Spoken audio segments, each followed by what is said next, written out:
Hello and welcome to the de Havilland Aircraft Museum. A while ago we made a video about our Comet Racer replica and the MacRobertson air race which the Comet was built to win. This year, 2024, sees the 90th anniversary of the race, and I thought we should revisit the subject. In 1934, the MacRobertson Trophy air race was front page news around the world, but today the race is a close to forgotten footnote in aviation history. It took place in a time which has been eclipsed in memory by the war that came shortly after. And because many of the pilots died in the turbulent years that followed the race. The race was part of the Melbourne Centenary celebrations and was the idea of the Lord Mayor of Melbourne. The prize money was set at £15,000. That's $900,000 in today's money. The prize was donated by Sir Macpherson Robertson, a wealthy Australian confectionery manufacturer. His conditions, of which there were a few, included that the race be named after his MacRobertson Confectionery Company, and that it was organised to be as safe as possible. A further condition was that a gold medal be awarded to each pilot who completed the course within 16 days. Incidentally, the MacRobertson Company first brought us the Freddo Frog chocolate bar. I'm pretty sure our Australian viewers knew this, but it was news to me, and I love Freddos. Enough chocolate, back to the race. The course ran from RAF Mildenhall in Suffolk, not London as you'll sometimes hear, and ended in Flemington Racecourse, Melbourne. That's about 11,300 miles, or 18,200 kilometres. There were 5 compulsory stops along the way at Baghdad, Allahabad, Singapore, Darwin, and at Charleville. The pilots could choose their own route between these stops. There were 22 other stops organised with stocks of fuel and oil provided by the Shell and Stanovo companies. Most of the aircraft that entered the race were existing commercial designs. The de Havilland DH-88 Comet was specifically built to compete in the race though. De Havilland designed, built and tested the Comet ready to race in about 9 months, quite an achievement in itself, as the Comet was a thoroughly modern design, with several features seen for the first time in a British plane. Britain was lagging behind the US in aircraft design at the time, and for the sake of national prestige, Geoffrey de Havilland made the decision to produce a world-beating plane, despite no chance of making a profit on the Comet. The Comet's advanced features included stress skin construction, mostly of wood, retractable undercarriage, landing flaps, enclosed cockpit, and variable pitch propellers. Its top speed was a reasonable 237 miles per hour, and its range was nearly 3,000 miles. As you can imagine, the Comet carried plenty of fuel, but did not have much space for the 2 crew, who sat in tandem. Both crew had full controls, though only the front pilot had a complete set of instruments, so the rear pilot had to view them over their shoulder. So how did the Comets and the crew fare in the race? Grosvenor House. The Red Comet, piloted by CWA Scott and Tom Campbell Black, was first to finish in a time of just under 71 hours. The plane and pilots were now famous and celebrated across the world. Champagne corks were no doubt popping back in Hatfield. DH-88 designer Arthur Hagg's innovative thinking had produced a winning and now iconic aircraft. The Comet didn't win the race, of course. It was the brave pilots who flew and navigated the aircraft in extremely challenging conditions. Pilots Scott and Campbell had endured storms and the stress of navigating through the dark and clouds with limited fuel, fitfully sleeping in turns in the tiny cockpit. In addition, they had mechanical problems when the oil pressure dropped in one engine. Scott said of the problem in his autobiography, "There was a terrifying prospect of descent into the shark-infested waters below." They did make it to the next stop, and the issue was identified by the engine's designer Frank Halford. He called them and said to carry on, but with reduced power. They did carry on to their victorious landing at Flemington Racecourse. CWA Scott had a dazzling career in aviation, and this was not his first flight to Australia either. He served in the RAF in the 1920s and was a successful aerobatic display pilot. After the RAF he went on to fly with Qantas after a chance meeting while sheltering from the rain in Australia House in the Strand. He held the solo flying record from Brisbane to Melbourne in a de Havilland DH-60 Gypsy Moth. The England to Australia solo flight record also in a DH-60. For this the King awarded him the Air Force Cross in 1931. He went on to beat the Australia to England solo flight record in 1932 and then retook the England to Australia record in the same year. So you see, for an England to Australia air race, Scott was your man. That's how he came to be chosen by Arthur Edwards, managing director of the Grosvenor House Hotel. He went on to win other air races and continued a career of display and record-breaking flying. The outbreak of the Second World War appears to have been the beginning of the end for Scott. He found himself rejected by the RAF when he proffered his services. He was apparently offered a position at the lowest officer rank. Scott didn't bother to apply and instead took a job driving ambulances and then joined the Royal Naval Reserve. Scott did fly with the Atlantic Ferry Service and with the Royal Canadian Air Force's Observer School, but stopped flying after a crash. Later he worked with de Havilland Canada and Fairchild. It was during this time that his mental health suffered and he needed to step back from his work. After the war in Berlin, working with the United Nations, Scott was relying on alcohol and facing breaking up his third marriage. In April 1946 he shot himself in the chest and died at the age of 43. Tom Campbell Black's history was similar to Scott's. Before the race he served in the Naval Air Service and the RAF. For a time in the early 30s he was a pilot and director in the pioneering Kenyan airline Wilson Airways. In this work Campbell Black did much to advance air transport in East Africa. He left Wilson Airways and returned to England in 1932 and took the job of personal pilot for Lord Marmaduke Furness. He also continued his racing and record-breaking career.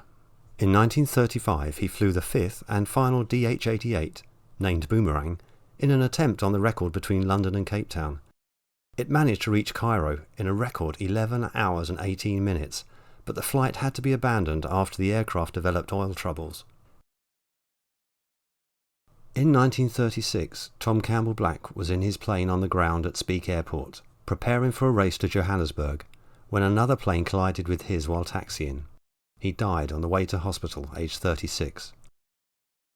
Ironically, CWA Scott won that race in another aircraft. Bernard Rubin was an Australian racing driver and pilot. He ordered a Comet racer to enter the MacRobertson air race and had it painted British racing green to match his Bentley. In April 1934, Rubin flew to Australia in a de Havilland Leopard Moth with co-pilot Ken Waller to get familiar with the route and arrangements for the air race. Their return flight of 8 days 12 hours was not officially timed, but it was 10 hours faster than Jim Mollison's world record. When the time came, Rubin was unfortunately too ill to take his place in the race. His health did not improve, and he eventually died of tuberculosis in 1936. Owen Cathcart Jones was brought in to replace Rubin and fly with Waller. He was an experienced pilot, ex-RAF with several air races behind him. Ken Waller got his aviator certificate in 1930 and became an instructor at Brooklands in Surrey. Like all the Comet teams, they only had a short time to get used to the DH-88 before the race. Their journey was not without problems. At Baghdad they overshot in the dark, landing by a village when they ran low on fuel. They made it to Baghdad on near empty tanks.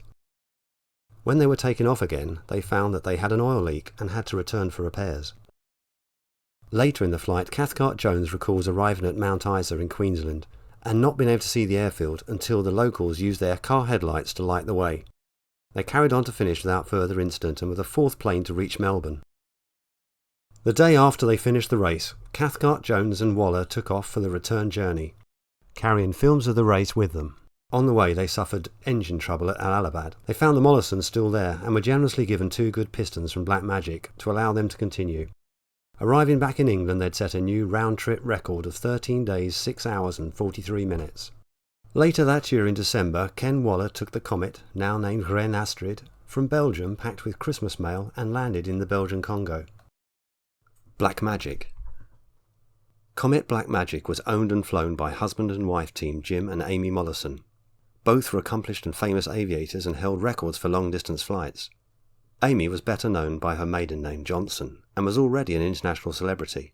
They got off to a good start from Mildenhall and flew non-stop to Baghdad. On landing at their next stop in Karachi, they set a new England to India record.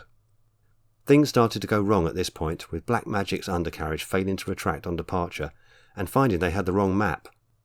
After going off course, they had to make a stop at Jabalpur to refuel and get their bearings. There was no aviation fuel available, and the petrol they used damaged their engines by the time they reached Allahabad. Black Magic and the Mollisons were out of the race. Jim Mollison and Amy Johnson were known in the press as the Flying Sweethearts. They met in 1932 while Jim was flying for Australian National Airways. 8 hours after meeting on a flight, Jim proposed, and they were married soon after. Born in 1905 in Glasgow, James Mollison's career started early. He joined the RAF at 18 and was the youngest officer in the service at the time. He didn't stay long in the RAF and on leaving went to Australia and worked as a beach attendant before becoming an instructor for the South Australian Flying Club, then as an airline pilot on the Sydney-Melbourne route. It was at this time that he met CWA Scott and was inspired by talk of flying from Australia to England and decided to beat Scott in making an attempt on the record. Unfortunately, his overloaded Moth crashed into telegraph wires shortly after takeoff. In 1931 he managed to get the back-in for another attempt. Using the last of his money, he left Australia and covered the 10,000 miles to England in 8 days, 19 hours and 25 minutes, 2 days faster than Scott. Mollison was now famous, and was rather predictably dubbed the Flying Scotsman. The next year he broke the England to Cape Town record. Perhaps Mollison's most impressive record was in 1932, a solo east-to-west transatlantic flight of 31 hours from Portmarnock Island to Penfield, New Brunswick in Canada. His plane, a modified de Havilland Pussmoth, was called the Heart's Content.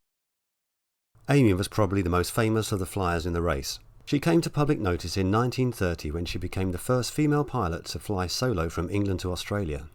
She learned to fly while working in London as a legal secretary. Amy received an aviator certificate in 1929, and in that year she became the first British woman to obtain a ground engineer's licence. Amy soon set her sights on beating the London to Australia record, which she attempted in her Gypsy Moth named Jason. She didn't beat the record, but received worldwide recognition for this feat. She was awarded a CBE as well as the Harmon Trophy. In 1932 she broke her husband's solo flying record from London to Cape Town. In 1936 Amy made her last record-breaking flight to South Africa. Later that year Jim Mollison made his last record attempt to Cape Town too, but this flight ended with a forced landing just short of his destination. The Flying Sweethearts and their plain black magic were stuck in Baghdad. I don't know how Jim and Amy took this, but I'm guessing not well. They were the glamorous couple that appeared in the news. They were also talented, competitive flyers and record holders. They were rivals.